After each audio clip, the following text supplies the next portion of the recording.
Simon & Schuster Audio presents The Trial of the Century by Gregg Jarrett with Don Yeager. Read by Gregg Jarrett.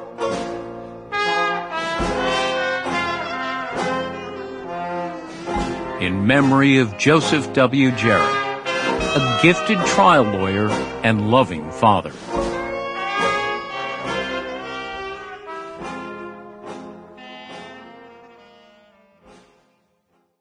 Here we find today as brazen and bold an attempt to destroy learning as was ever made in the Middle Ages.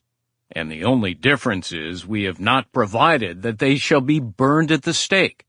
But there is time for that, Your Honor. We have to approach these things gradually. Clarence Darrow, Scopes Trial, July 13, 1925.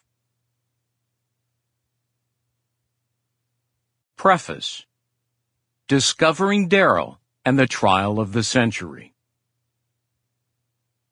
I don't know why I did it. I was barely a teenager when, one summer day, I plucked a single volume off my father's densely packed bookshelf. The handsome navy blue jacket had the words, Clarence Darrow for the defense, embroidered in rich gold lettering on the binding. The author's name, Irving Stone, was printed just below.